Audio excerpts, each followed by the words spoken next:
So this project has had a profound impact on my life, and I think that everyone in their life should take advantage of intentional connection. It is available to all of us. And I think very simply, you can set a connection goal for yourself, learn the friend framework, which I'll teach to you today, and reflect on your connections.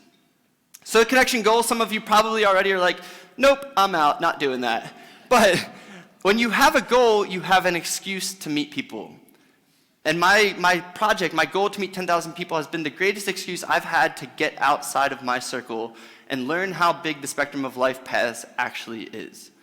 And I think for you, it could be one new person a month. Imagine if you met one new person a month in the chamber that you didn't already know.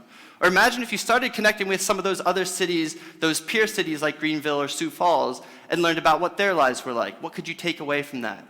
I think that there's so much value to intentional connection. And through my project, I've seen 3 different levels. The first level to me is just an increased sense of belonging, and it's just math, right? The more people you get to know, the more people you run into when you're out and about, and the more you feel connected to your community.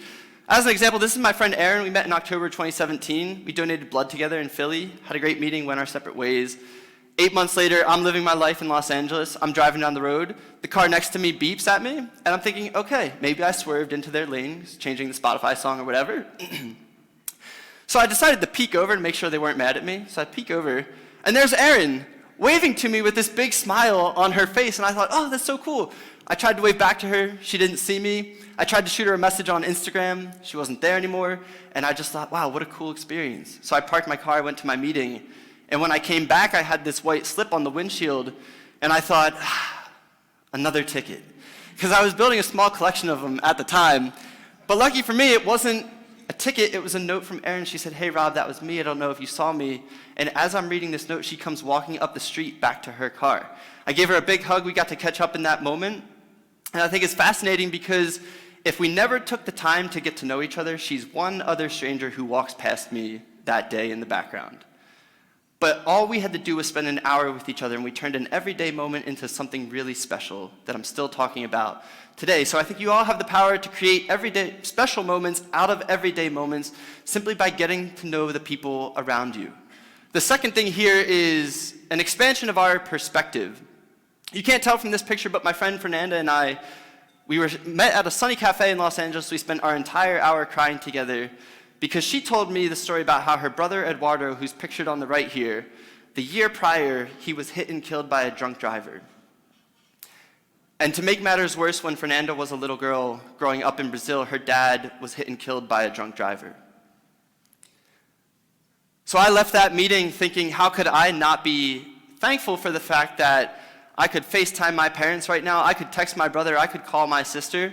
Fernanda helped me realize that there's nothing we can do about when our loved ones will be taken from us, but what we can change is how actively we appreciate them while we still have them. So whether my parents liked it or not, I moved back in with them multiple times throughout my project. And every night before bed, I would give my mom and dad a hug and tell them I love them, because I just wanted them to know, because I never knew when they would be taken from me. And to me, it's crazy that an hour with a total stranger changed the way that I spent time with the people closest to me. So we have this increase in this expansion of our perspective as well. And the last thing is the opening of doors to new opportunities. I met this guy Tyson in July of 2018, and I was in San Diego for a weekend. I asked people for introductions. My cousin introduces me to him through email. So he replies to the email, and he says, hey, sure, Rob, I'd love to meet with you. Do you want to go up in a modern or historical aircraft when we meet? And I thought, Tyson, how did you know? That's exactly how I wanted to spend my time with you. So I'm pumped. I meet him at the hangar. I hop out of my car. I get in his. The gate swings open. We roll up to this plane. And for some reason, he decided this was the appropriate moment to turn to me and very nonchalantly say, oh, by the way, Rob, the plane is amateur built. I built it myself. So you don't have to fly in it if you don't want. And I thought, you could have included that part in the email. It's only like one more sentence. So I know some of you out there are thinking, get over yourself, Rob. People fly private all the time. But I have never before then or since then seen a plane that looks like this. And if you do look closely, it says experimental on the side of the plane.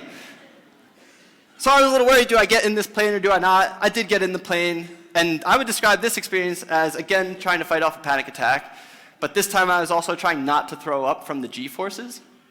And then once I settled in, I just had one of the best hours of my life, because just cruising over the coast of California, getting to know someone new. So I think that every human interaction, no matter how brief, holds the potential to change your life. And it could be an increased sense of belonging, it could be an expansion of your perspective, it could be the opening of a door to new opportunities.